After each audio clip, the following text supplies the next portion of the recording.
नमस्कार प्यारे विद्यार्थियों। कल जो एक लेक्चर हुआ था उसके बारे में एक दो प्रश्न आए थे और उन प्रश्नों का जवाब ये है कि अगस्त कॉम्ट ने सबसे पहले जो नाम रखा था समाजशास्त्र का, वो नाम सोशल फिजिक्स रखा था। यानी वो फिजिक्स के नियमों के तरह समाज के नियम बनाना चाहते थे और बाद में जाके उन्होंने जो नाम रखा वो सोशियोलॉजिया रखा। सोशियोलॉजिया शब्द फ्रेंच भाषा का है और अंग्रेजी में इसको सोशियोलॉजी कहते हैं। ठीक है, अब हम आज की बात करते हैं। आज हम कल से आगे की बात करेंगे। यानी कल हमने जो चर्चा की थी कि किस तरह वैज्ञानिकता के आधार पर समाज में होने वाली घटनाओं को समझने के लिए, व्याख्या करने के लिए और विश्लेषण करने के लिए एक नए विज्ञान की आवश्यकता हुई। अब ये ऐसा क्यों हुआ? क्योंकि समाजशास्त्र को केवल एक विषय ही नहीं माना जाता। समाजशास्त्र को एक इतिहास के निश्चित बिंदु पर होने वाली एक प्रघटना माना जाता है। समाजशास्त्र को एक विचार माना जाता है जिसने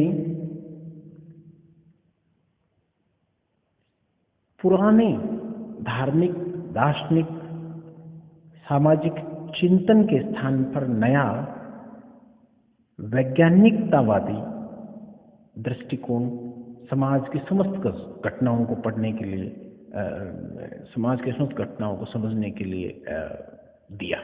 इसलिए ये एक विचार है, ये एक विषय है, ये एक दृष्टिकोण है, पर्सपेक्टिव है, ये एक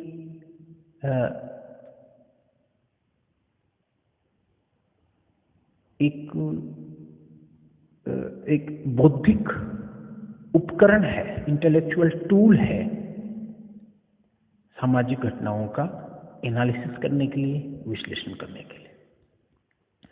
अब ये ऐसा क्यों हुआ? पहले क्यों नहीं हुआ और बाद में क्यों नहीं हुआ? ये उसी वक्त क्यों हुआ? इतिहास उस दौर में क्यों हुआ? इसके लिए हमें जाना पड़ेगा 15वीं, 16वीं, 17वीं शताब्दी में। ये वो युग था जिसको मध्य युग बोला जाता है और मध्य युग को एक अंधा युग बोला जाता है, डार्क एज।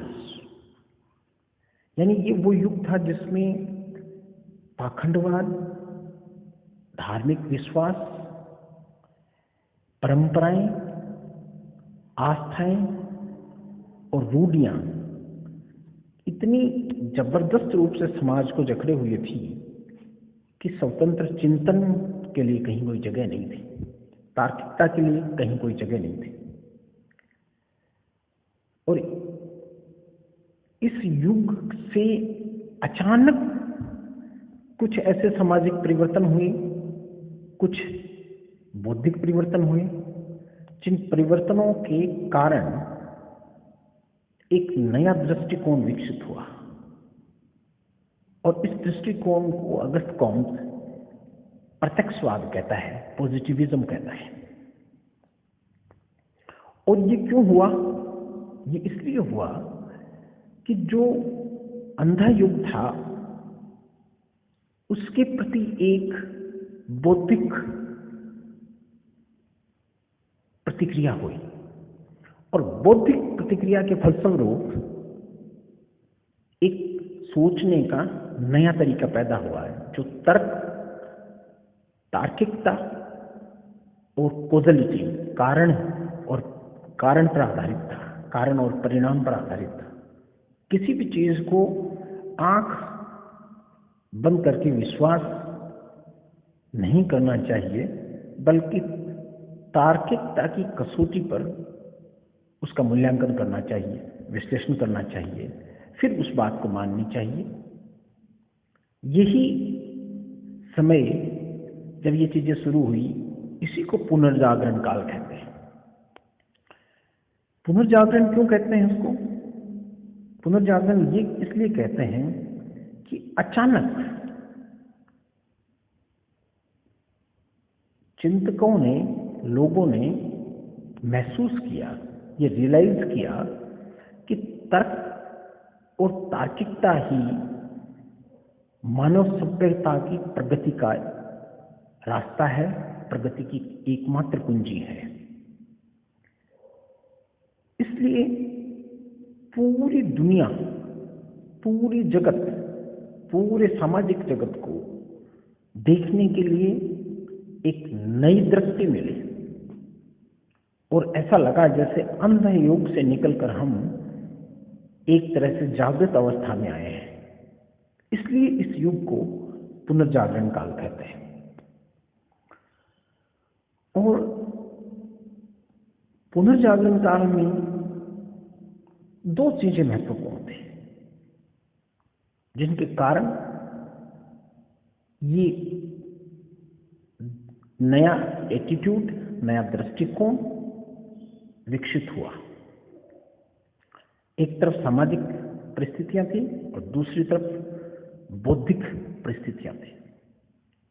सामाजिक परिस्थितियां वो थी जिन परिस्थितियों के कारण सामाजिक और सांस्कृतिक परिवर्तन आने लगे, और ये परिस्थितियां औद्योगिकरण और लोकतांत्रिक